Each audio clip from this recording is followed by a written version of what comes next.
এই দুনিয়ায় কেউ বা হাসে, কেউ বা কাঁদে। এই দুনিয়ায় কোনো মানুষ এত কষ্ট করতেছে ঠিক মতো বলতেও পারে না। নিজে না খেয়ে জীবন কাটায়, পরিবারের লোক এমন অবস্থা আছে ঠিক মতো খাইতে পারে না রে ভাই। আর বড় লোকেরা বাসায় বসিয়া বসিয়া কোলা কুরমা খায়, কিন্তু গরিবদের খবর নিতে যায় না।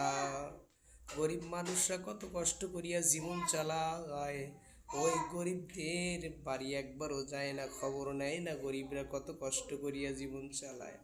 তোমার পার্শ্বে কত মানুষ এতিম হয়ে জীবন কাটাইতেছে, তোমার পার্শ্বে তুমি একবারও খবর নিলা না রে মমিন। এই দুনিয়ার মধ্যে মানুষ, কোনো মানুষরা, কিছু শ্রেণীর মানুষ আছে তারা এরকমভাবে আরামের সাথে দুনিয়ার জীবন কাটায় গেল। আবার কিছু মানুষ আছে দুনিয়ার জীবনটা কাটাইলো খুব কষ্টের সাথে রে ভাই। তাদের চড়ায় কাম করতে করতে জীবনের অবস্থা জটিল হয়ে গেছে।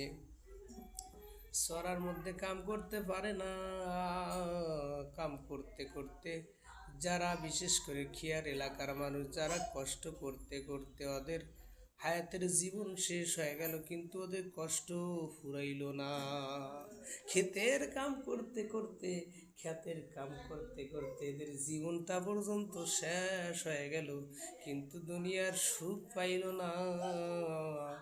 যারা দুনিয়ার সুখ তালাশ করছে, এরা আল্লাহর জান্নাতের মধ্যে সুখ পাবে কেমনে করে?